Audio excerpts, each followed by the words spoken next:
মধ্যরাত, গোটা রাজ্যে সবাই ঘুমিয়ে, রাজমহলে সবাই ঘুমিয়ে পড়েছে। ঠিক সেই সময় স্বয়ং গোবিন্দ আমার এক পা দুপা করে সুদামার মন্দিরে প্রবেশ করেছে। মন্দিরে প্রবেশ করে সুদামা যেখানে শুয়ে আছে ঠিক তার চরণের পাশে গিয়ে বসেছে মা। চরণের পাশে বসে দুহাত দিয়ে তার চরণ সেবা করছে। ভক্ত কাকে বলে মা? কেন?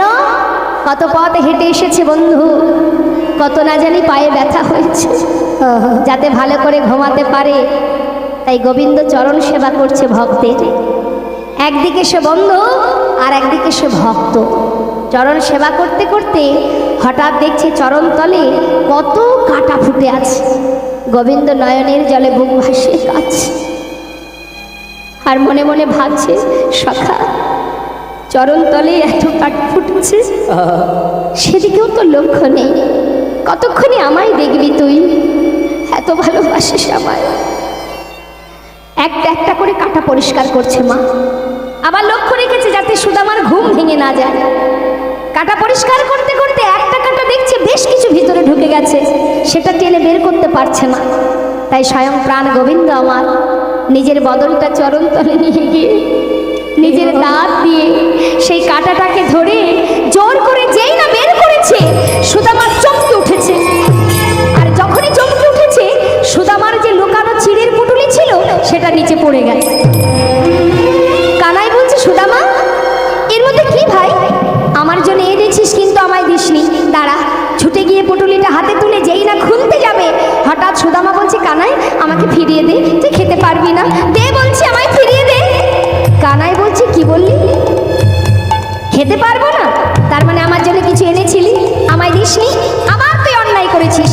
দাঁড়া। যেই না খুলেছে দেখছে তার মধ্যে চিড়ে। ও, চিড়ে এনেছিলি? ঠিক করেছিস। জানিস সুদামা, প্রতিদিন না ক্ষীরসর ননি খেতে খেতে না আমার মুখে রুচিটাই আর নেই। আজ যখন চিড়ে এনেছিস, আমি একটু চিড়ে খেয়ে আমার মুখে স্বাদটা পাল্টাবো। যাক, ভালোই করেছিস। আরে এই না হলে কি বন্ধু? দাঁড়া দাঁড়া। যেই না চিড়ে মুখে দিতে যাবে, হঠাৎ দেখছে কি মা চিড়েগুলো সব ভেজানো। কিরে, আবার ভিজিয়েও এনেছিস? বুঝেছি বুঝেছি, শুকনো চিড়ে খেতে গেলে নিশ্চয়ই মুখে ব্যথা লাগবে, তাই তুই ভিজিয়ে এনেছিস। সুদামা বলছে, কানাই, ও কানাই, ওরে কানাই রে, আমি তো চিড়ে ভিজিয়ে আনিনি ভাই, তবে জানি না কেমন করে চিড়ে ভিজে গেল। তবে আমার মনে হয় পথে আসবার সময় যখন আমি তোর কথা মনে মনে ভাবছিলাম, আমার দুটি নয়ন থেকে বাড়ি বরিশাল হচ্ছিল। আমার মনে হয় আমার চোখের জলে চিড়ে ভিজে গিয়েছে আমার চোখে।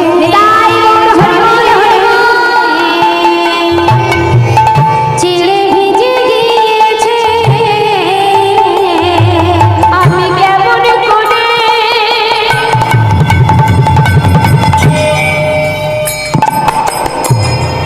কেমন করে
যদি আমায় সেবা দিতে চায়, যদি কোনো কাঙালি, যদি কোনো রাজা